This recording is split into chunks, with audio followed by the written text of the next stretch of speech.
हमारी खराब हो रही वो आपको करनी पड़ेगी। कौन सा रोड? नगीना रोड छोटा काम है, कोई और बड़ा इससे बड़ी रोड नहीं चली। विधायक जी का से बात हुई थी। लेकिन क्या खड्डे हो रहे हैं। छोड़ दो, वो ये बहुत छोटा काम है, ये तो 15 दिन का। और बताओ कुछ जो चंद्रू भैया ये छोटा काम है, मेरे ऊपर छोड़ ये हम बिल्कुल करें, आपको मंत्री बना देंगे, वोट हम देंगे।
हेलो सभी भाई से मेरा अनुरोध है, जिसमें भी एक के बाद लोग प्लीज रिक्वेस्ट है मेरी, वो कुर्सी पर आया है, कुर्सी ग्रहण कर ले प्लीज भाई भाई मेरे नीचे आ जाए प्लीज, जो भी बात लोग ठीक है भैया और जितने भी पत्रकार भाई हैं वो यहाँ पर अपनी सीट ग्रहण करने आके प्लीज भैया कुर्सी खाली पड़ी है, तो आपसे निवेदन करता है आप लोग पुणे नहीं क्या प्याज है, कुर्सी खाली पड़ी है। अब देख सकते हैं हमारे पास तो अच्छा भी लगता है। धीरे धीरे भीड़ जमा होती जा रही है। जिस तरह से पहले बताया जा रहा था उसके मुकाबले काफी हद तक भीड़ यहाँ पे जमा हो गई है पहले के मुकाबले। और देख सकते हैं चंद्रशेखर साहब आपके सामने हैं और उन्हीं के साथ साथ शेरपुर के जो वरिष्ठ लोग हैं वो भी यहाँ पे मौजूद हैं, तो उनसे भी सवाल करेंगे। आज जैसे यहाँ पे मौजूद है यहाँ पे, तो क्या कहना चाहेंगे आप? भाई नौजवान हमारे बीच में आया है, दलित राजनीति में जो बहुत बड़ा गैप आ गया था उसको करने के लिए बहुत संघर्ष कर रहे हैं, बहुत ज़्यादा मेहनत कर रहे हैं। उनके साथ में हजार नौजवान ये सब देखने के लायक है। इनका बहुत बड़ा आगे जो है फ्यूचर आने वाला वक्त इन्हीं का होगा, ये हमें पूरी पक्की उम्मीद है। अभी आ रहा जिस तरह से आज यहाँ पे आए हैं चंद्रशेखर, तो क्या कहना चाहेंगे? तो इनकी बड़ी खुशी की बात है, यहाँ बीच में आए हैं नेताजी और यहाँ की पब्लिक को बहुत यहाँ जोश है इनके लिए। अब देखो इनके लिए तो भाई सब लोगों की दुआ है, इनको कामयाबी मिले, इनको टिकट मिल जाए। अच्छा, जैसे किरतपुर की बात करते हैं, अगर नगीना सीट से अगर लड़ेंगे तो बात ये आती है जैसे विधायक मनोज पारस जो हैं वो भी शायद अपनी वाइफ के लिए कोशिश कर रहे हैं, तो किरतपुर का सपोर्ट मिलेगा नहीं मिलेगा? काफी नहीं सपोर्ट मिलेगा, मिलेगा बहुत। आप देख सकते हैं यहाँ पे आप और हमारे पत्रकार बंधु यहाँ पे सामने सभी वरिष्ठ पत्रकार बंधु यहाँ मौजूद हैं। समाज पार्टी के बानी भाई चंद्रशेखर जी मौजूद हैं और इन्हें कामयाबी के लिए, इनकी कामयाबी के लिए हमें सपोर्ट भी करना है, वोट भी करना है और हर मुमकिन कोशिश करनी है। इनकी कामयाबी में हमारी सबकी कामयाबी है। खुदा बहुत बहुत शुक्रिया अब मैं गुजारिश करूँगा हमारे साथी सभासद मोहल्ला बुद्धि के अमित कुमार जी वो तशरीफ लाएं और चंद अल्फाजों में अपनी बात रखें। मैं इससे पहले कि किसी दूसरे वक्ता को बुलाऊं, मैं चाहता हूं कि हमारे मेहमान का पगड़ी बांधकर स्वागत करने के लिए मैं वार्ड नंबर 5 के पूर्व सभासद सर्वतुल्ला चंद्रशेखर आजाद जी का पगड़ी बांधकर स्वागत करते हैं। पहले माल्यार्पण करेंगे भीमराव अम्बेडकर जी के जो संविधान साधक हैं उनका माल्यार्पण करते हैं।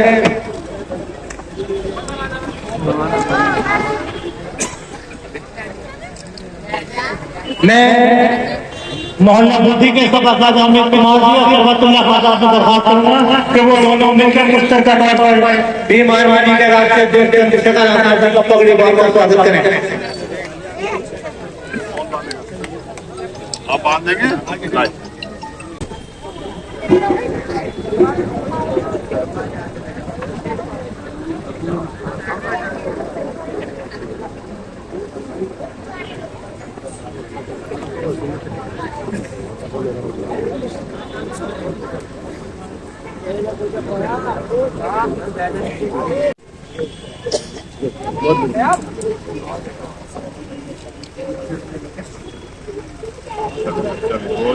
दोनों भाइयों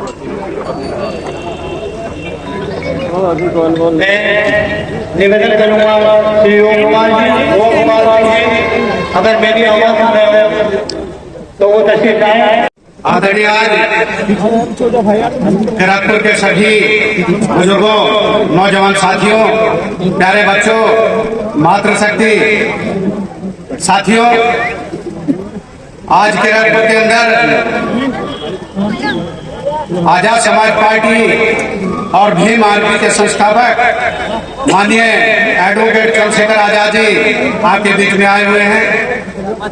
साथियों, मैं थोड़ा सा खैरातपुर के विषय में भाई को ये बताना चाहता हूँ कि खैरातपुर वो जगह है कि जब दूसरी विचारधारा तो एक ही थी, लेकिन दूसरी पार्टी जो आज दुश्मनों के सामने सरेंडर कर चुकी है, उस पार्टी को उठाने में खैरातपुर का अहम रोल रहा है।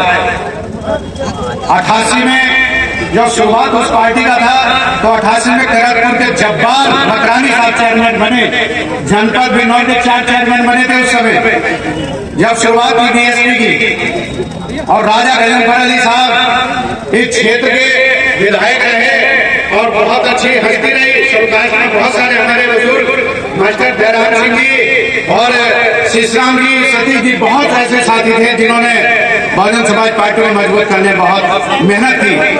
लेकिन साथियों, आज दूसरी पार्टी की हमें क्यों जरूरत पड़ी, दूसरी विचारधारा की क्यों जरूरत पड़ी? इसलिए कि आज साथियों ये हजारों वर्षों की लड़ाई है, कोई एक दिन की लड़ाई नहीं है। बहुजन समाज की जो बहुजन समाज में जन्मे महापुरुष हुए, उन्होंने SC ST OBC माइनॉरिटी को जगाने के लिए, बहुजन समाज बनाने के लिए उन्होंने रात दिन एक करके आज हमारे बीच में बहुत बड़ा संगठन भी खड़ा किया। लेकिन क्या सेनापति अगर युद्ध चल जाए, युद्ध विचारों का चल जाए, इस समय अगर शासक व्यवस्था से हमारा युद्ध चल रहा है और युद्ध विचारों का चल रहा है, हमारे महापुरुषों की विचारधारा से चल रहा है साथियों, तो हमारे जो सेनापति हमने जिसे बनाया उसमें दुश्मन के सामने हथियार डाल दिए। तो जो हमारे सेनापति ने हथियार डाल दिए दुश्मन के सामने, तो क्या युद्ध को रोक दिया जाना चाहिए? नहीं, हमें दूसरा सेनापति तुरंत तैयार कर देना चाहिए और युद्ध जारी रहेगा। तो साथियों, दूसरे सेनापति आपके बीच में आपके 24 कैरेट के आपके समाज के आपका ब्लड है, यहाँ के बीच में आए हैं। अरे सहारनपुर नदी पार करो, गंगा पार करो, सहारनपुर गंगा इधर पार कर दो, बिजनौर और सहारनपुर तो एक ही है।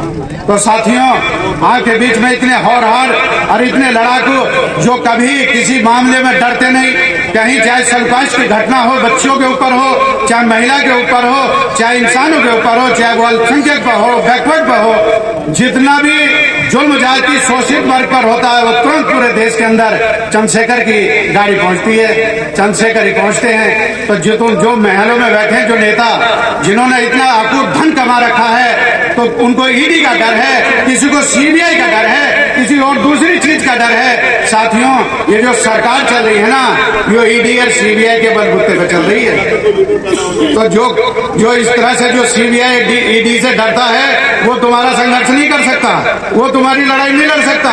चंद्रशेखर भैया के पास ईडी या ना सीबीआई का किसी का कोई दबाव नहीं। 22 के चुनाव में एमएलए के एक संवाददाता ने क्वेश्चन किया कि चंद्रशेखर जी, मैं आपसे एक बात पूछना चाहता हूं। क्या आप पूछो? तो उन्होंने आपको जो है योगी बाबा से डर नहीं लगता?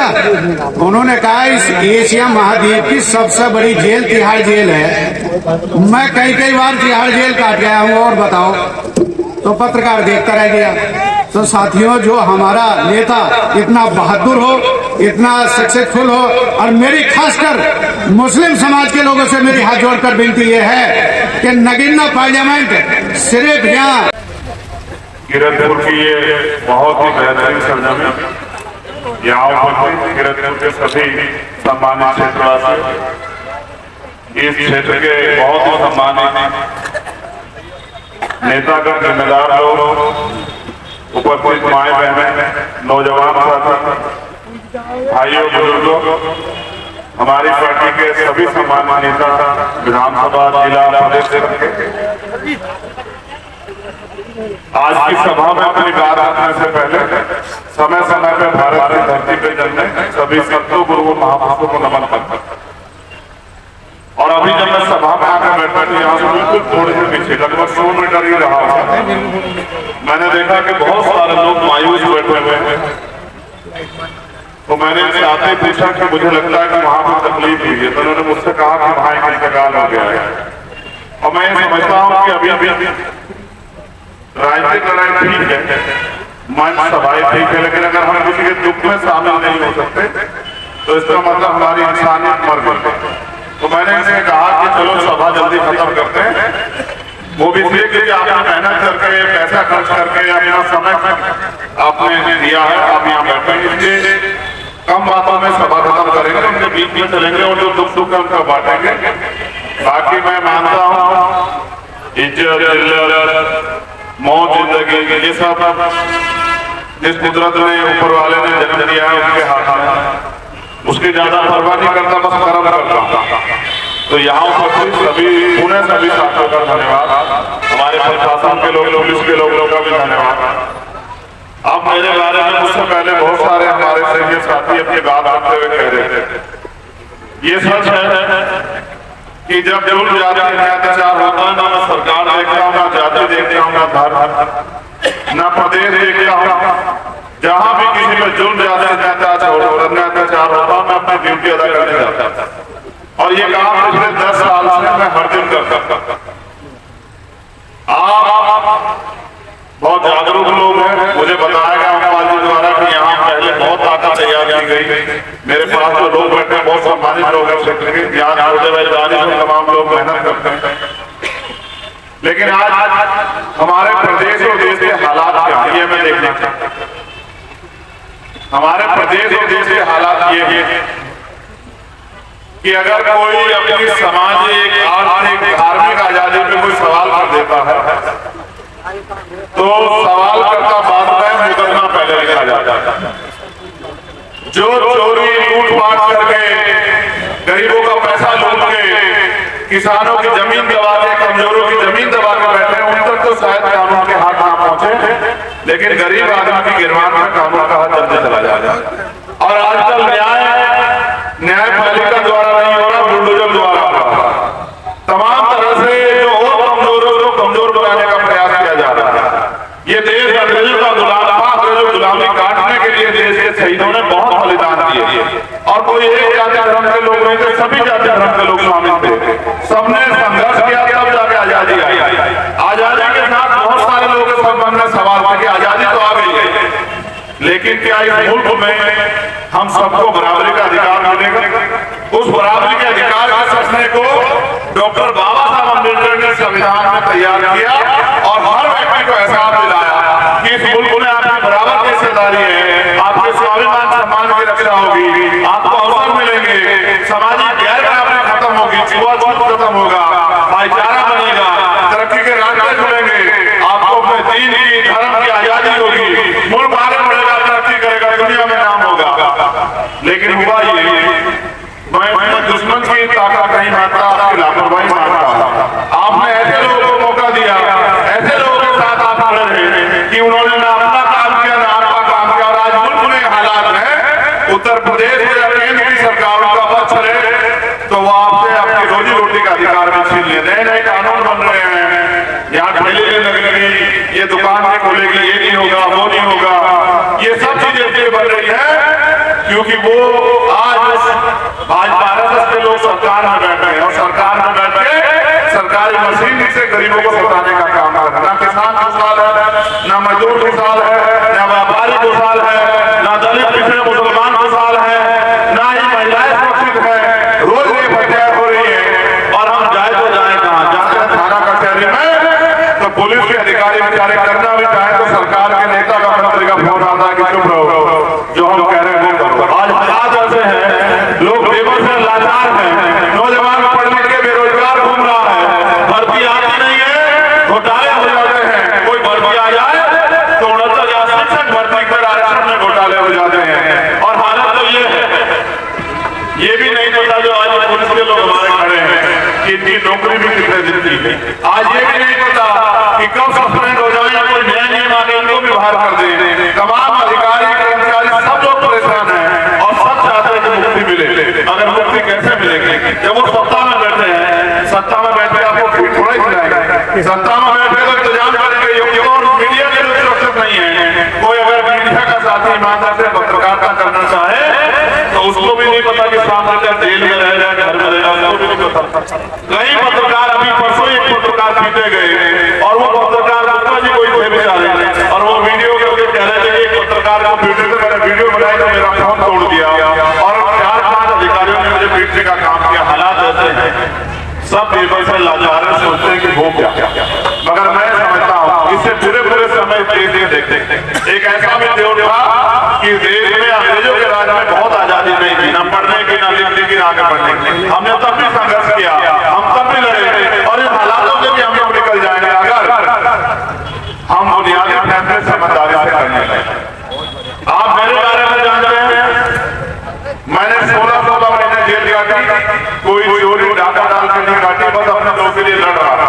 और मैंने देश भर में कहीं भी अगर आप मेरा काम उठा के गिरने लग जाओगे तो आपके दिन पूरे हो जाएंगे, लेकिन शायद आप मेरे आंदोलन ना पढ़ पाओ। मैंने इतने आंदोलन मुल्क में किए।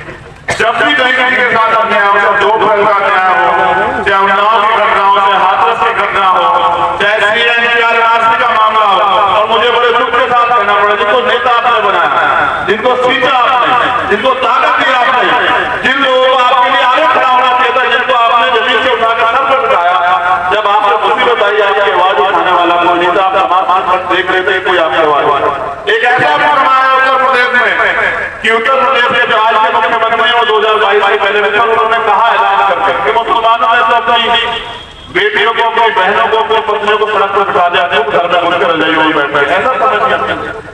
और ऐसा समझ भी देखा कि जब किसानों के साथ अन्याय हुआ पृथ्वी में, बीजेपी के एक नेता पर गाड़ियां चढ़ा देते हैं तो पुलिस के सहारे से सब लोग प्रशासन रुक जाता था। मैं वहां भी 7 घंटे मोटरसाइकिल चला कर पहुंचा और मेरा प्रयास यही था कि जब कल मेरा सामना हो आप लोगों को तो मैं कम से कम आप बुला कर कह पाऊँ कि जब आपके साथ कोई अन्याय हुआ तो चंद्रशेखर घर में नहीं बैठे। जब दिल्ली में NTR की लड़ाई हुई तो मुझे जबरन पकड़ के कानून व्यवस्था में मेरा भरोसा इसलिए टूटा कि कोई निर्देश होते हुए मुझे जेल भेज दिया गया, ये कहते हुए कि मैंने भड़काऊ भाषण दिया।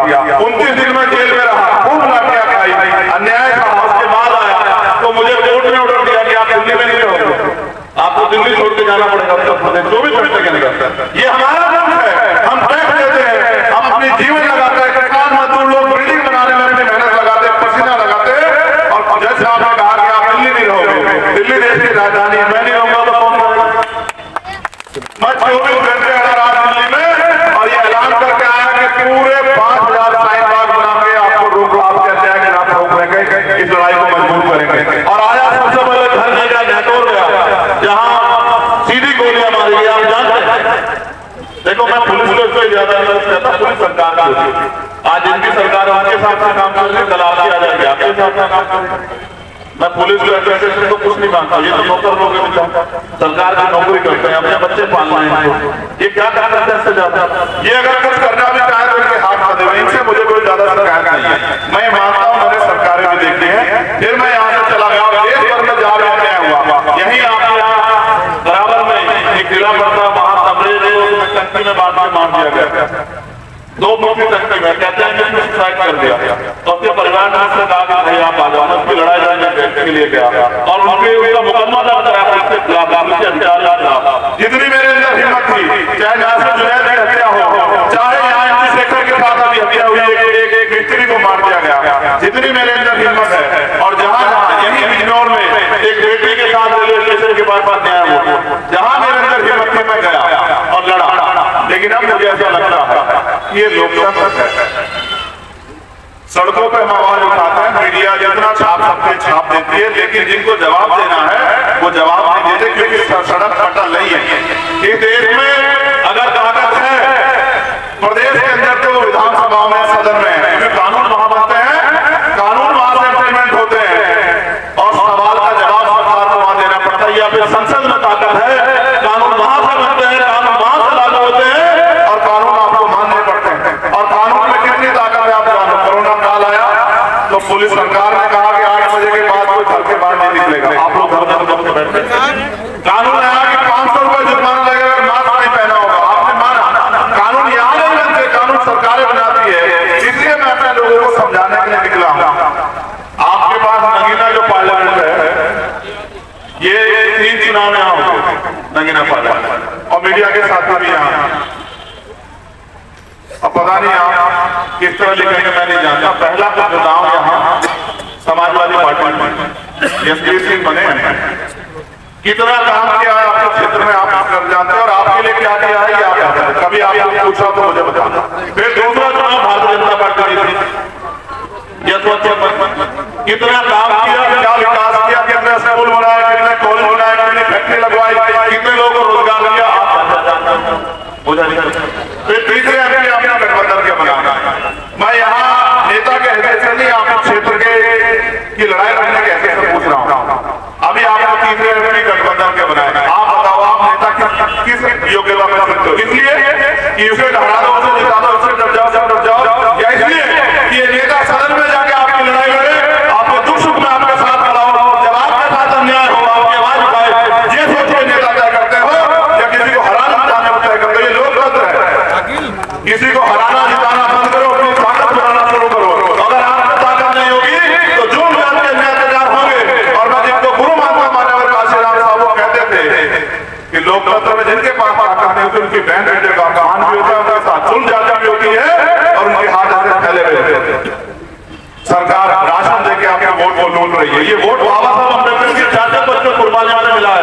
अगर वास्तविकता में आप चाहते हैं देश में आजादी रहे, सामाजिक, धार्मिक, आर्थिक आजादी रहे और आने वाले दिन में राजनीतिक आजादी रहे, आपके यहाँ एमपी में बने, प्रधान सरपंच बने, बीडीसी मेंबर, जिला पंचायत आपके यहाँ चुनाव हो नगर पालिका के, तो फिर आपको ये लोग जो आपकी वोट लेके काम नहीं करते, आप इनको टक्कर आपको देनी पड़ेगी।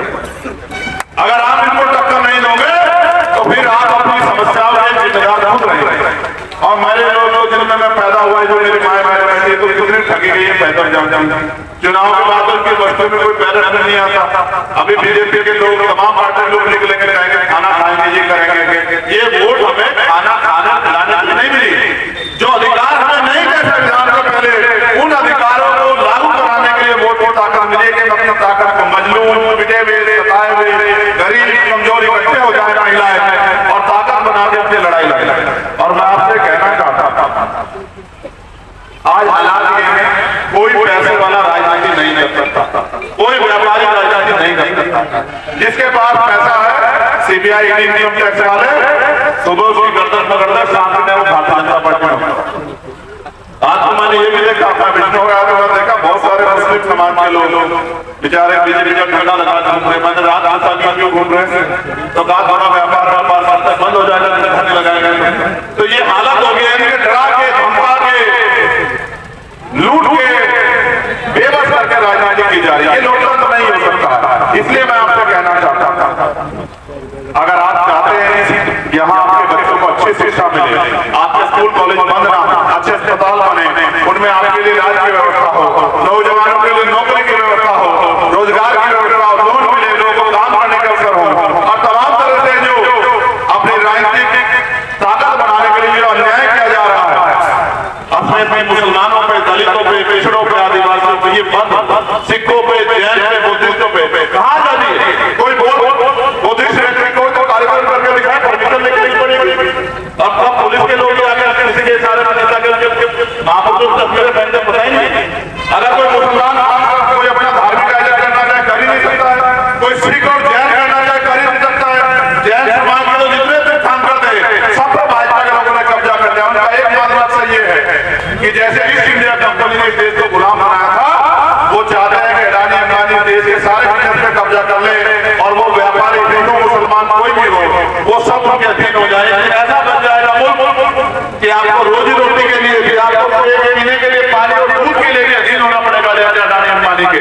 और अडानी अंबानी के अधीन होने में अच्छा है कि हम ऐसे लड़े जैसे ऐसे मुल्क को बचाने के लिए इस देश के क्रांतिकारी लड़े।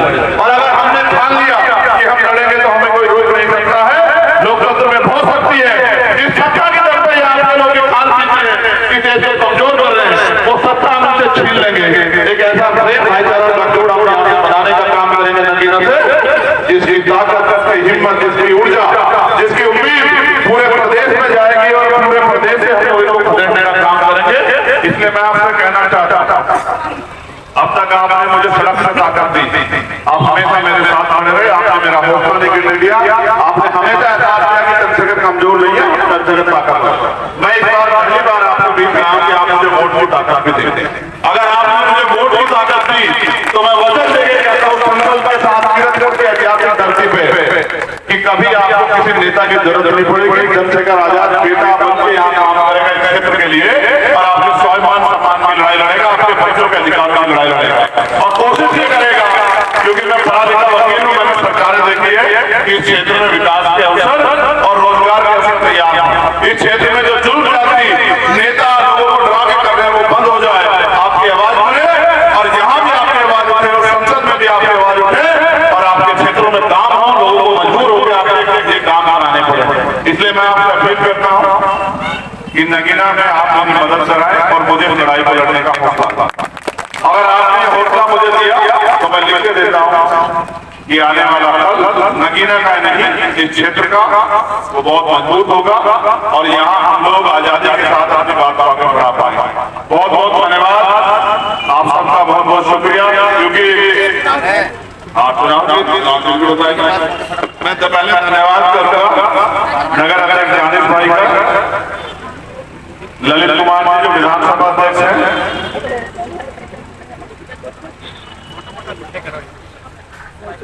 पहलसुख भाई का जो विधानसभा उपाध्यक्ष है, आबिद भाई का, मसूदुल्लाह भाई का, डॉक्टर तेजपाल जी का, हरिराम गौर जी का, विशाल भाई का, उसामा भाई का, नवीन भाई का, आसमान भाई का, अफसान भाई का, गान भाई का, आरिफ भाई का। अच्छा तुमने बंटी कुमार, सुमित कुमार, सरफराज भाई, सात भाई, धर्मेंद्र कुमार जी, हरीश चंद जी, हमारे जिला अध्यक्ष, तमाम साथी, उनका धन्यवाद। तुम्हें हमारा चुनाव में पता लगा नहीं, जो हमारे भाई बहन बैठे, बताओ क्या है चुनाव में, बताओ क्या है हमारा। आज ये पता लगना जरूरी है वरना खराब हो जाएगा। क्या है हमारा चुनाव का नंबर, बताओ आवाज नहीं, क्या बता रही है? केतली। हमारा चुनाव है केतली चुनाव क्षेत्र। और कभी ऐसा ना हो कि आप मन से तो जाओ तो चंद्रशेखर को कामयाब बनाना वोट वोट वोटों के रहो। अगर काशीराम साहब कहते हैं आप किसी और को वोट दोगे तो वो ताकतवर होगा तो अपने लोगों का भला करेगा, अपने लोगों को आगे बढ़ाएगा, अपने महापुरुषों की विचारधारा को आगे बढ़ाएगा। अगर आप चाहते हो कि बाबा साहब अम्बेडकर मान्यवर काशीराम साहब हमारे महापुरुषों की विचारधारा आगे बढ़े, हम जो कोशिश करके लोग आगे बढ़े, तो फिर आप आजाद समाज पार्टी को केतली के चुनाव निशान पर वोट करना। कौन से चुनाव निशान पर? जोर से बताओ आपको कौन सा चुनाव? अगर आप केतली को वोट करते हैं तो आपका अपना भाई चंद्रशेखर आजाद ताकतवर होगा, और अगर चंद्रशेखर आजाद ताकतवर होता है तो आप ताकतवर होते हैं, और अगर आप ताकतवर होते हैं तो फिर आपकी तरक्की के रास्ते कोई रोक नहीं सकता। आपने सबको जुड़ा लिया, एक बार आप इस क्षेत्र की सेवा करने का मौका मुझे दो और फिर देखना कि किस तरह चंद्रशेखर आजाद इस क्षेत्र में सेवा करके आपके विश्वास प्यार को और मजबूत करता है। बहुत बहुत धन्यवाद। जय भीम, जय भारत। आज पुलिस की व्यवस्था बहुत अच्छी है, इसका धन्यवाद। अगर मैं आपको ये बता दूं 21 तारीख को आंदोलन है जो जो गुलदारों ने 25 लोगों की जान ली है और सरकार ने उनसे मुंह फेर लिया, ये नहीं चलेगा। उन लोगों को हम लोग टैक्स देते हैं, हमारी सुरक्षा की जिम्मेदारी सरकार की है, पुलिस की, एडमिनिस्ट्रेशन की है। 25 लोगों के घर उड़ गए, पुलिस प्रशासन और सरकार के लोग और एडमिनिस्ट्रेशन लोग चैन से बैठे घर में, फिर आप ड्यूटी किसी कर रहे हो, ये नहीं चलेगा बिल्कुल। हम 21 तारीख को आंदोलन करेंगे और जब तक जिलाधिकारी मुख्यमंत्री को पूछ के नहीं बताएंगे कि उन 25 परिवारों के लिए क्या कर रहे हैं, तब तक आंदोलन खत्म नहीं होगा। अगर हमें यहाँ से बड़ा आंदोलन करना पड़ा तो करेंगे। देखो, राजनीति अगर भाजपा में राजनीति करनी है, राजनीति का मतलब है लोगों की मदद करना, लोगों की खिदमत करना। अगर करनी है तो सबसे पहले हम 25 परिवारों के आवाज उठाएंगे। इन 25 परिवार में अपने बच्चे, अपनी बहनें, अपने परिवार के लोग खो दिए। इसलिए मैं आपसे भी अपील करूंगा, 21 तारीख को आंदोलन कहाँ, जिलाधिकारी कार्यालय पे। जब तक जिलाधिकारी मुख्यमंत्री से उन परिवारों के लिए हमारी मांग नहीं मानेंगे, हम जब तक अपना आंदोलन चलाएंगे, किसी भी कीमत पर पीछे नहीं हटेंगे। अगर हम इन क्षेत्र के लोगों की रक्षा नहीं कर सकते तो हमारी राजनीति बेकार है। इसलिए आपसे आग्रह करूंगा, 21 तारीख में हमारी मदद करने के लिए आप जिलाधिकारी कार्यालय बिजनौर जरूर आना और उनको तय करना है। आप ये बताओ, उन परिवारों को न्याय मिलना चाहिए, नहीं मिलना चाहिए, बताओ। जब आप टैक्स देते हो तो आपकी सुरक्षा की जिम्मेदारी किसकी है, बताओ। मीडिया के लोग सुरक्षा की जिम्मेदारी किसकी है? तो उन 25 परिवारों का क्या दोष है, बताओ।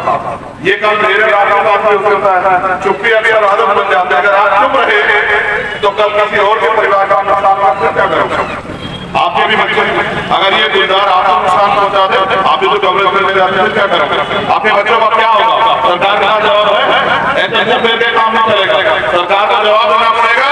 इसलिए हमने फैसला लिया कि 21 तारीख को आंदोलन करेंगे और वो आंदोलन जनता के हितों के लिए होगा और आगे लगातार आंदोलन होंगे। जो भी अन्याय होगा, कहीं अगर बिजली के लिए किसी को परेशान किया जाएगा, पानी के लिए परेशान किया जाएगा, कहीं किसी गरीब की जमीन दबेगी, किसी के साथ अन्याय होगा तो आंदोलन होंगे जब तक सरकार ये अन्याय करना बंद नहीं कर देती और अन्याय करने वालों को सजा नहीं देती। बहुत बहुत धन्यवाद, समय हो गया है। अजान का मैं संचालक महोदय से आग्रह करूंगा कि राज अध्यक्ष जी को मैं खुद ही बुला देता हूँ। मैं अध्यक्ष जी से कहूंगा, आज सभा के जो हमारे अध्यक्ष हैं वो आए और अपना आशीर्वाद हमें सबको दें और उनके लिए मैं आपसे तालियों की दरखास्त करता हूँ कि आप जोरदार ताली बजाकर स्वागत। जैसा इस वक्त देश के हालात हैं वो सब आपके सामने है। इस वक्त हम एक इलेक्टेड डिक्टेटरशिप की सरकार में काम कर रहे हैं। जमहूरियत कायम करने के लिए आप लोगों को सरकार बदलनी पड़ेगी और चंद्रशेखर आजाद जैसे नौजवानों को आगे लाना पड़ेगा। ये आज हमारे बीच आए, इनका बहुत बहुत शुक्रिया। आप लोगों ने इतना वक्त दिया, आप लोगों का बहुत बहुत शुक्रिया। आइंदा भी इनके लिए आप संघर्ष करें, इनके साथ रहें और इनकी ताकत को बढ़ाएं। बहुत बहुत शुक्रिया।